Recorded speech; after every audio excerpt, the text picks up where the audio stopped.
Bienvenides, soy Santiago Mayor y esto es Reunión, un podcast para pensar otro mundo. Junto a figuras políticas de nuestro continente, analizamos, pensamos y desarmamos para construir algo mejor. Si no somos capaces de que los proyectos de izquierda sean más eficientes, más eficaces, más innovadores, más colectivos, ¿no? Y más transformadores en términos de la base productiva, ¿qué derecho tenemos allá en la sociedad? Daniel Jadwe es una de las figuras más notorias de la política chilena actual. Comenzó su militancia en las instituciones de la colectividad palestina a la que pertenece y a mediados de los 90 se unió a las filas del Partido Comunista. Desde 2012 es el alcalde de Recoleta, una localidad trabajadora del área metropolitana de Santiago, donde impulsó una serie de políticas sociales que lo llevaron a la trascendencia en el plano nacional. Es uno de los liderazgos más fuertes de la oposición y su nombre encabeza las encuestas para las elecciones presidenciales de 2021.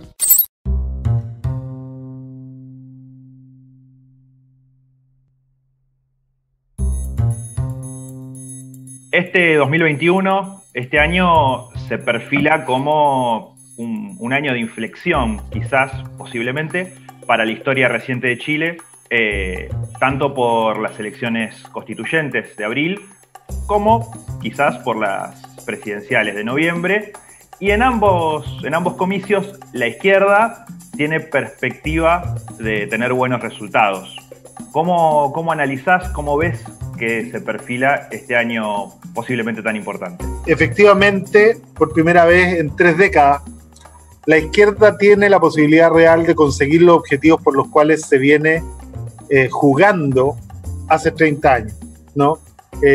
Todo esto parte cuando una parte mayoritaria de la población chilena en el 90 decide confiar en la tesis de la concertación de partidos por la democracia, que se decía que se podía salir de la dictadura militar con la constitución de la dictadura, con el modelo de la dictadura, con la impunidad para los crímenes de la dictadura, pero además dándole continuidad a la cultura organizacional de las instituciones que habían gobernado en dictadura y que se mantienen intactas hasta el día de hoy, sobre todo en las Fuerzas Armadas y de orden y seguridad, ¿no? Y esa tesis, que fue mayoritaria durante mucho tiempo, fue perdiendo adeptos a medida que el tiempo iba avanzando, y que quedaba claro que todas las promesas de cambio, de transformación que se habían hecho, sencillamente no se iban a poder lograr. ¿Esto qué significó?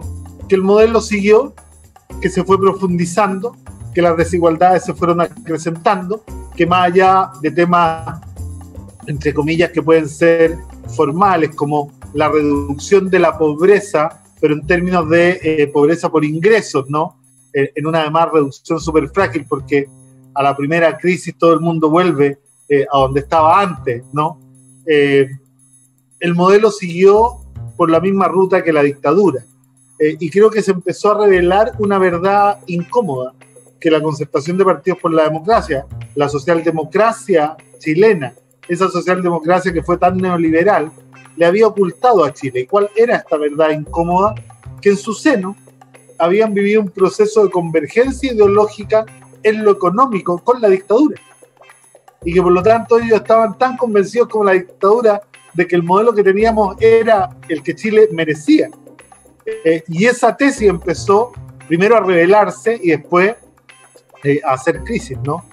Y empezaron las protestas. En el 94 con 50.000, en el 97 con 200.000, en el 2001 con 500.000, en el 2006 con 1 millón, en el 2011 con más de 1.200.000, y llegamos al 2019 con 2 millones de personas en las calles pidiendo a gritos lo mismo que el Partido Comunista pedía hace 30 años siendo minoría, ¿no? Cuando uno mira la protesta, uno no ve ninguna, uno podría decir ninguna reivindicación que sea original, ninguna demanda que sea novedosa. Son exactamente las mismas demandas del año 90, pero que hoy día ya se han convertido en mínimo común denominador del pensamiento contemporáneo, y por lo tanto ese pensamiento, más allá de que el temor a los rótulos sigue existiendo, de que mucha gente dice, no, mira, esta revuelta no es de izquierda, no es de derecha, sino que es contra todo el mundo, es finalmente las creencias y las propuestas de la izquierda las que se van convirtiendo en mínimo común denominador del pensamiento de la sociedad actual chilena. Y eso es muy notable. Vos traías recién, algo que obviamente es interesante abordar, que son las protestas, las últimas, ¿no? Las que se iniciaron en 2019, que de alguna manera impugnaron, ahora sí, definitivamente, el modelo neoliberal que venía de la dictadura, que fue continuado en democracia, pusieron en jaque de alguna manera el statu quo en Chile.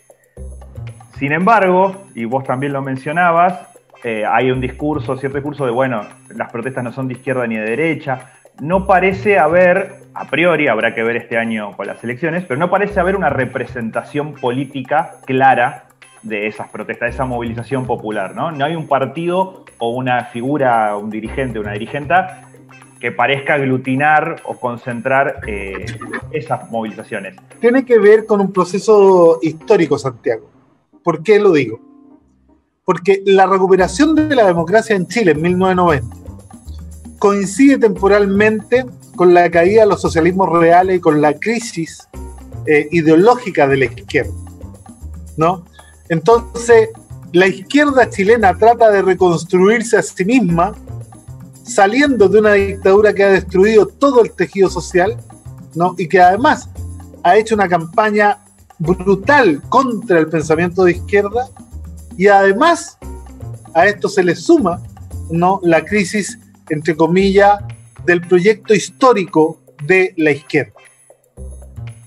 Eso torna la discusión de la realidad política chilena en una discusión cuesta arriba para la izquierda, y que se va reposicionando en el tiempo en la medida que todas las tesis de principios de la década de los 90, con Fukuyama, el fin de la historia del último hombre, ¿no?, el pensamiento único, la visión de la hegemonía ideológica total, cuando esto se empieza a caer, la izquierda vuelve a surgir, y se da primero de América Latina, pero Chile presenta respecto a América Latina un retraso por el impacto cultural de lo que estábamos viviendo.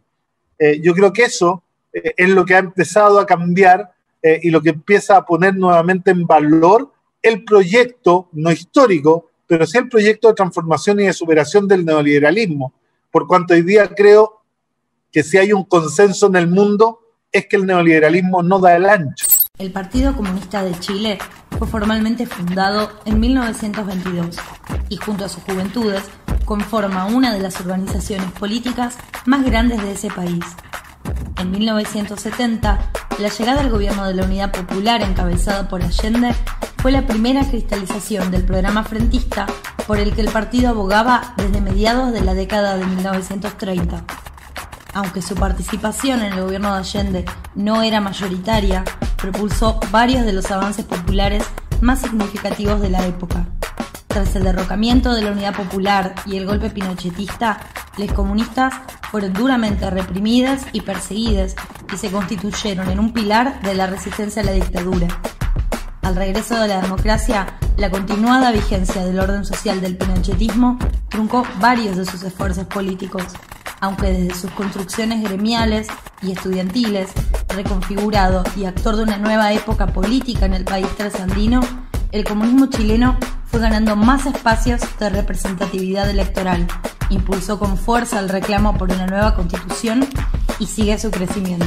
Me interesa esta historización, esta periodización que venís haciendo, porque yo quería enfocarme, quizás, la izquierda en general sufrió un duro golpe a principios de los 90, pero me interesaba abordar la situación del Partido Comunista de Chile, un partido que, a diferencia de sus pares latinoamericanos, o de muchos de ellos, llegó a ocupar el gobierno nacional, cargos en el Estado importantes, pero con la transición democrática quedó marginado, dictadura mediante, o un poco marginado del sistema político.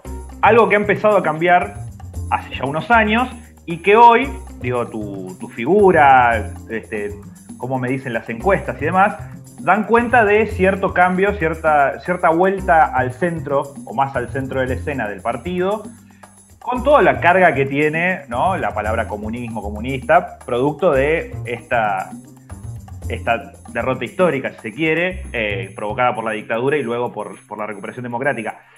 ¿Qué, digo, más allá de estos cambios en la conciencia social, esta caída del modelo neoliberal, cuáles son también los méritos que ha tenido el Partido Comunista de Chile para volver a ubicarse en un lugar de preponderancia dentro del sistema político? Yo creo que lo primero es su fidelidad a los principios y valores más que a las estructuras formales, ¿no? El partido sigue siendo un partido comprometido con el bienestar de la gran mayoría y con la defensa de los derechos de los trabajadores.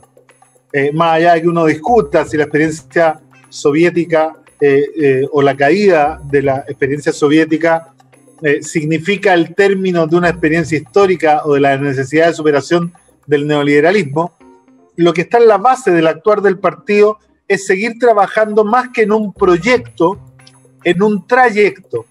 Y ese trayecto es el de la solidaridad, es el de los derechos fundamentales, es el de la crítica a los abusos del modelo, y esto, cuando se convierte en una situación permanente que además te da la opción de empezar a llegar a pequeños espacios de poder en donde el Partido Comunista demuestra que la vida puede ser completamente distinta, a través, por ejemplo, de la gestión de los gobiernos locales, en donde demuestras que con pocos recursos puedes mejorarle la vida a miles de personas, ¿no? Y eso empieza a generar un impacto en todo el país, ¿tá? E incluso trasciende fuera de la frontera, y por lo tanto el partido empieza a recuperar su valor histórico.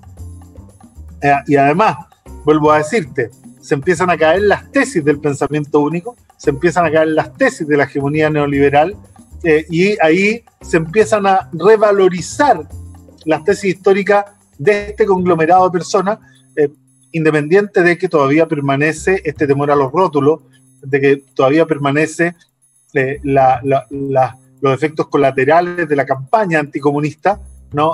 Y de toda esta campaña de odiosidad, en donde incluso el Partido Comunista nunca ha gobernado solo Chile, nunca ha participado en una dictadura, nunca ha dado un golpe de Estado, nunca ha sido protagonista de violación de los derechos humanos en Chile, y sin embargo somos los culpables de todos los males, ¿no? Entonces se da un tema medio, al menos, un tanto irreal, ¿no? Un tanto contradictorio, y la gente empieza a darse cuenta de aquello, y eso nos permite, desde la pequeña proporción de votantes que tenemos hoy día, empezar a marcar la política y empezar a influir e incidir en la política, de tal manera que esperamos en los próximos eventos electorales dar un salto bastante importante. Hubo otro resultado sorpresivo, y se trata del Partido Comunista, que logró triunfar en Recoleta. Su candidato Daniel Jadue obtuvo el 41,98% de los votos. En su discurso, Jadue agradeció a sus electores y dijo estar feliz por haber sacado a la derecha de la zona norte de Santiago, lo que a su juicio era el resultado más importante de la jornada. Este es un triunfo de todos los pueblos que hoy día claman en el mundo por más justicia, por libertad, por igualdad y por más justicia social y equidad. Vos sos alcalde hace ya 2 mandatos en Recoleta. Para quien quizás no conoce tu trayectoria, ¿cómo fue ese proceso de llegar al gobierno local, de gestionar un pequeño municipio sin perder esa perspectiva transformadora? ¿Qué medidas se tomaron que permitieron trascendencia a nivel nacional? Pero parte de un objetivo macro, que los gobiernos locales solo deben estar a disposición de poder abaratar, simplificar y facilitar la vida de las personas, y que deben intervenir el mercado para poder generar, ¿no?, un término en una continuidad de abusos que venía viviendo la gente. Entonces, habida cuenta de que tenemos un sistema neoliberal que le impide a cualquier parte del Estado incurrir en actos de comercio, tuvimos que diseñar una fórmula que nos permitiera meternos a la competencia del mercado sin incurrir en actos de comercio, lo que es bastante complejo, ¿no? Y el tema fue que empezamos a diseñar un conjunto de servicios populares y de negocios populares que no tienen lucro, en donde el municipio paga los costos operacionales y se compra a un valor y se vende el producto, el bien o el servicio al mismo valor que se compra, y por lo tanto al no tener fijación de precio, no tener utilidad, no queda definido como acto de comercio. Eso significó que en Recoleta aparecieran primero las farmacias populares, las ópticas populares, las librerías populares, las disquerías populares, que aparecieran la escuela abierta y la inmobiliaria popular, arriendo a precio justo, viviendas municipales que se arriendan no más del 20% del ingreso familiar, del núcleo familiar, en un contexto en donde habitualmente los arriendos te pueden concentrar hasta el 70 o el 80% del ingreso familiar, ¿no? Entonces todo esto fue golpeando fuertemente la estructura del país y llevándonos a trascender primero las fronteras de la comuna. Y empezaron, por ejemplo, las farmacias populares se copiaron en casi 200 de las 345 comunas de Chile. Piensa tú que antes de las farmacias populares habían 60 comunas que no tenían ninguna farmacia. Y antes de la óptica popular habían 213 comunas de las 345 que no tenían ninguna óptica en su territorio.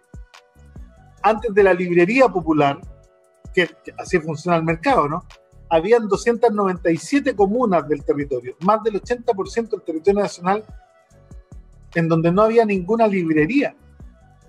Entonces, esto termina impactando al país completo, y el país completo empieza a soñar que este es el país que soñamos, ¿no? Un país donde se da la ciudad ideal, la ciudad de los 15 minutos, la ciudad justa y sustentable, en donde las personas pueden resolver la mayor parte de sus necesidades vitales a distancia no mayor de 15 minutos de caminata. Se empieza a dar esta estructuración de que se empieza a imponer el precio justo como una política de Estado.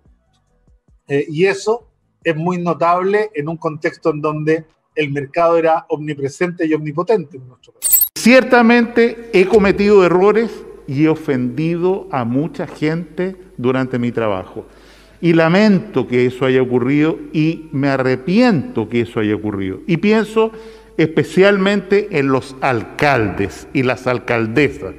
¿Por qué? Porque evidentemente desde el primer momento ellos y ellas quisieron hacer lo mejor por sus representados. Y pienso en la alcaldesa Katy Barriga, a quien yo traté duramente en un momento. Pienso muy particularmente en el alcalde Carter, en el alcalde Codina, que fueron personas muy activas, muy vehementes también en sus planteamientos, y aprovecho entonces de terminar estas palabras pidiendo sinceras disculpas por aquellos malos ratos a esas personas.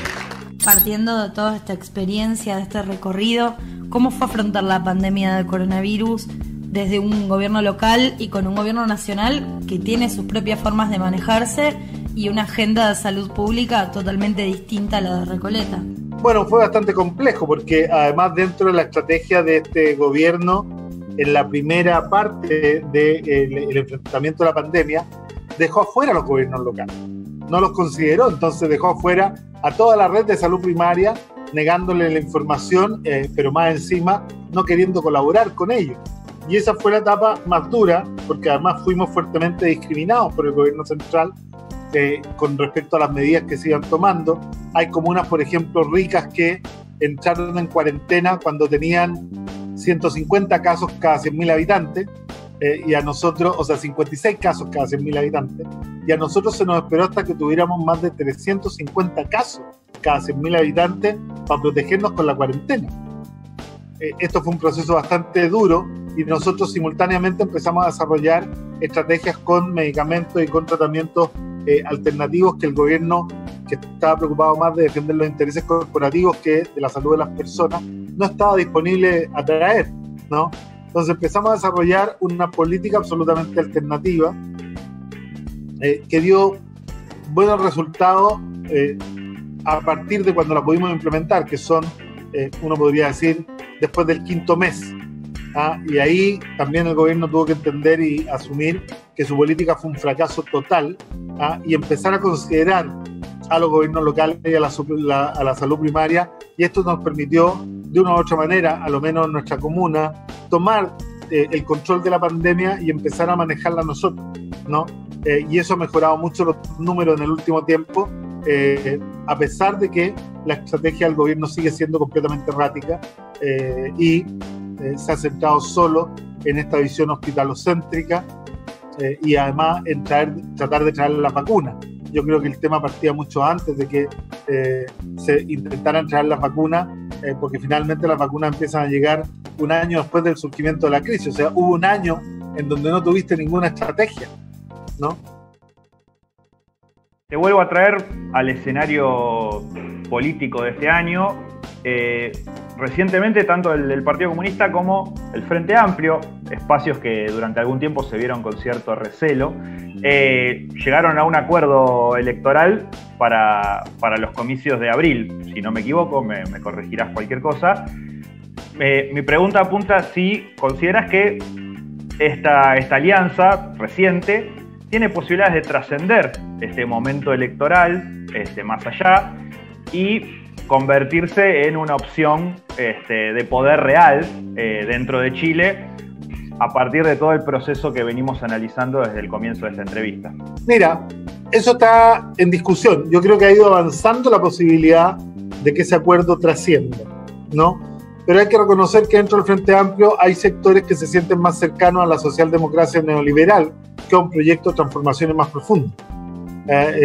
A veces uno hace asociaciones que son, entre comillas, poco fundamentadas, ¿no? Del Frente Amplio, cuando parte el Frente Amplio, parte siendo una fuerza antineoliberal muy marcada y se declara en contra de las dos fuerzas, principalmente la socialdemocracia neoliberal y la derecha, que habían gobernado durante 30 años, pero una parte del Frente Amplio empieza a acercarse mucho más a las posiciones que antes efectivamente atacaban, y esto empieza a generar un conflicto interno dentro del Frente Amplio.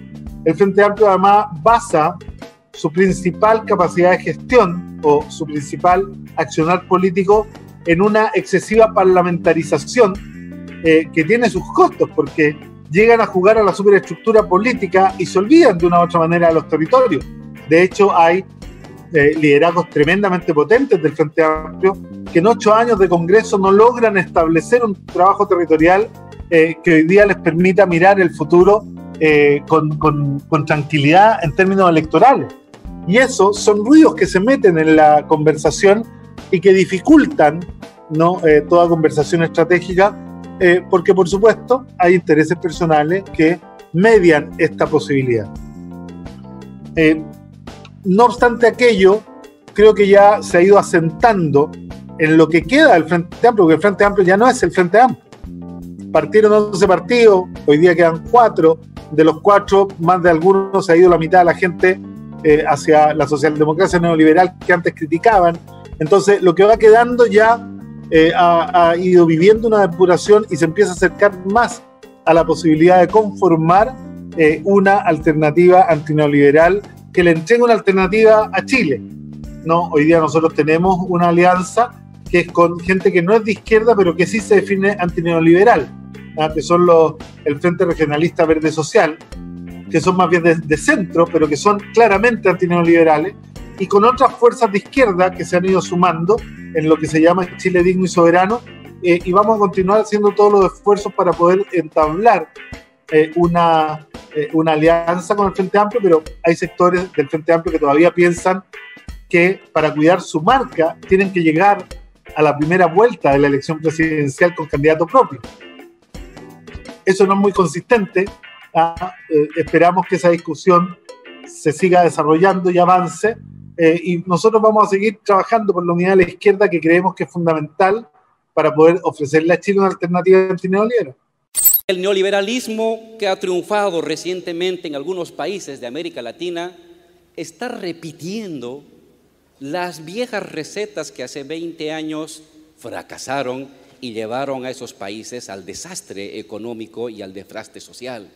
No hay inventiva, no hay creatividad, no hay esperanza. Es simplemente una vieja repetición mal adobada encima, mal formulada, de viejas actitudes, de viejas decisiones que ya fracasaron en el continente años atrás. Vos mencionabas antes que Chile en algún momento estuvo desfasado respecto a la realidad del resto de América Latina, ¿no? Al avance de ciertos gobiernos progresistas, de izquierda. En los últimos años, América Latina ha vivido una especie de ofensiva conservadora, donde han triunfado gobiernos de derecha en varios países e incluso golpes de Estado, como fue el caso de Bolivia, pero más recientemente parece haber un escenario más de disputa, ¿no? Han triunfado partidos o frentes políticos progresistas en México, en Argentina, se recuperó la democracia en Bolivia. ¿Cómo ves el escenario latinoamericano, independientemente de los deseos o lo que uno quisiera que suceda? ¿Cómo ves el escenario latinoamericano para los próximos años y qué desafíos tiene la izquierda a nivel más continental, con sus variantes, sus diferencias, para afrontar esta situación? Voy a partir diciendo que cuando gana Macri y cuando gana Bolsonaro, mucha gente en América Latina empieza a hablar de un reflujo neoliberal, ¿no? Y que se había acabado el tiempo de las izquierdas latinoamericanas. Yo nunca compré ese discurso, nunca lo compartí, porque tengo una convicción íntima. El programa neoliberal es incompatible con la democracia. El programa neoliberal busca defender la tasa de ganancia de las empresas precarizando la vida de las personas. Ellos están empeñados en subir los costos de los insumos básicos, en bajar el valor del trabajo, en reemplazar el trabajo humano, tanto manual como intelectual, por los robots y la inteligencia artificial. Están preocupados de hacer obsolescencia programada para que tengamos la obligación de seguir comprando elementos que cada 2 años se te echan a perder. Están preocupados de traspasar al consumidor una parte final del proceso productivo de tal manera que el consumidor trabaje gratis para la empresa, ¿no? Ahora tenemos consumidores que están acostumbrados a armar los muebles en la casa, a ver el cine en casa, a echarse la benzina ellos mismos, a cobrarse en el súper, y por lo tanto empezamos todos a trabajar solo con el afán de defender la tasa de utilidad de la empresa. Entonces, estoy convencido que el programa neoliberal, que además quiere pagar menos impuestos, de tal manera de limitar la capacidad del Estado de devolver a la gente lo que se le paga de menos todos los meses, porque el capital hace riqueza pagando a los trabajadores menos de lo que vale su trabajo. Entonces, parto de esa convicción. ¿A qué me lleva esto? A que cualquier retroceso de las izquierdas, primero, es responsabilidad propia, y segundo, puede de una u otra manera significar un resurgimiento muy temporal y acotado de alternativas de derecha, ¿no? Pero estas alternativas duran lo que duró Macri, 1 año y medio, duran lo que duró Bolsonaro, ¿no? Dura lo que duró el golpe en Bolivia, porque vuelta a la realidad, ¿no? Empiezan a implementar el programa neoliberal y se encuentran con que la gente no lo tolera, y por lo tanto, insisto, el neoliberalismo, el programa neoliberal es incompatible con la democracia. Vamos a la segunda parte de la pregunta. ¿Cuáles son los desafíos de la izquierda entonces? Primero, lograr la unidad. Y aquí hay que entender una cosa. Es sumamente presuntuoso, ¿no? Es sumamente arrogante pensar desde la izquierda que 40 años viviendo bajo la égida del neoliberalismo no nos permeó valóricamente. Y por lo tanto tenemos que ser capaces de empezar a confiar más en los compañeros y de confiar más de nosotros mismos. ¿Por qué? Porque hay mucho proyecto personal, hay mucho caudillismo, ¿no? Y eso deriva en fraccionalismo innecesario de la izquierda. Y por lo tanto el primer desafío es volver a poner el interés colectivo por sobre el individual y lograr la unidad de la izquierda. Y en esta unidad de la izquierda ser capaces de atender las 4 autocríticas o 5 autocríticas más grandes que uno le puede hacer a los proyectos de izquierda. Primero, no lograron cambiar la base productiva de los países en donde estuvieron, o en casi todos, y terminaron solo redistribuyendo la riqueza de la misma base productiva de manera más justa. La renta del petróleo en Brasil, la renta del petróleo en Venezuela, ¿no? Y otras, pero con ejemplos muy similares. Pero cuando uno se pregunta, ¿para qué ocuparon el ciclo de oro los commodities en términos de transformar la base productiva en una base productiva distinta al capitalismo? Creo que ahí nos quedamos todos cortos. Quizás con la única excepción que avanza a medio caminar es Bolivia, ¿no? Y algo muy poco también Ecuador. Pero en los otros proyectos efectivamente hay una deuda ahí muy importante. Lo segundo es que son proyectos tremendamente caudillistas y que se basan en personalidades muy fuertes, que terminan agotando el proceso, ¿no? Y que finalmente termina traicionando los valores y principios del intelectual colectivo, ¿no? Y eso lo hemos visto. Vimos lo que pasó con el comandante Chávez, vimos lo que pasa con Correa, vimos lo que pasa con Lula, vimos lo que pasa con Evo, ¿no?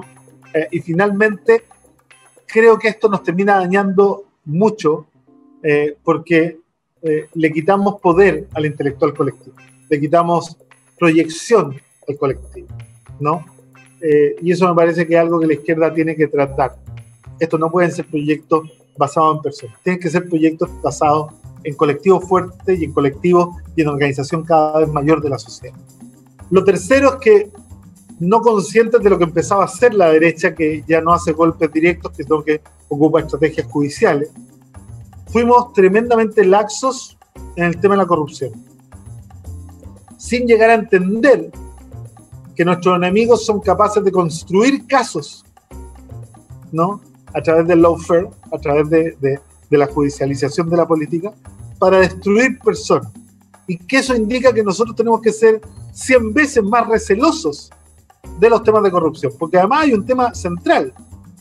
La derecha latinoamericana no tiene ningún problema por votar por corruptos, es parte de su ADN.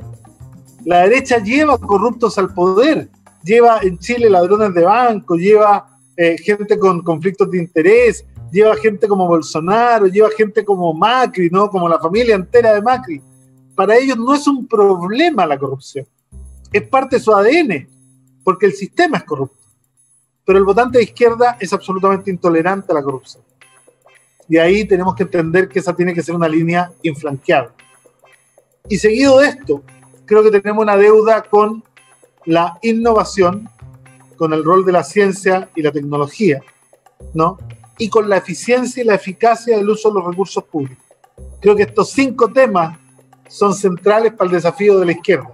Porque finalmente, si no somos capaces de que los proyectos de izquierda sean más eficientes, más eficaces, más innovadores, más colectivos, ¿no? Y más transformadores en términos de la base productiva, ¿qué derecho tenemos a guiar la sociedad? Imagino que estás muy ocupado últimamente, pero me gustaría que, si querés, si podés, recomendaras algún libro o alguna película que haya sido de tu interés, que te haya gustado por algo en particular, pero bueno, para que quienes escuchen luego este podcast puedan ir a buscar. En términos de libros, me gustaría recomendar a Amin Maalouf, un filósofo libanés que escribe un libro que para mí es fundamental hoy día, que es el Identidades Asesinas, ¿no? Que son aquellas identidades que afirman su existencia negando la de los demás, y que tienen mucho que ver con la discusión acerca de la tolerancia y la diversidad hoy día, de empezar a entender la diversidad como fuente fundamental de riqueza. Y eso nos lleva a dar por superados tanto el paradigma de la tolerancia como el paradigma del respeto, y nos induce a un paradigma nuevo que es la valoración de la diferencia como fuente fundamental de riqueza. Yo creo que eso es una gran lectura. Y en términos de película, el otro día mi hija me hizo ver una serie, Black Mirror, que debe estar de moda hoy día, y me hizo ver un capítulo que era El tiempo de Waldo, puede ser, que es un personaje de televisión animado que pone la crítica a toda la política, ¿no? Esto que está tan de moda, y que yo creo que es un capítulo tremendamente útil para verlo hoy día en esta campaña de la dominación por desprestigiar la política en términos generales por enlodarnos a todos, ¿no? Sencillamente para que se imponga por la vía de los hechos el anarcocapitalismo que es el que profesan hoy día, ¿no? Nadie conduce, nadie gobierna, nadie controla, nadie regula y el capital sigue haciendo lo que quiera porque no hay oposición. Este podcast es posible gracias a la producción de María Clara Albizu, la edición de Fernando Sete, el arte de Santiago y Tomás Salinas y la conducción de quien les habla, Santiago Mayor. Hasta la próxima.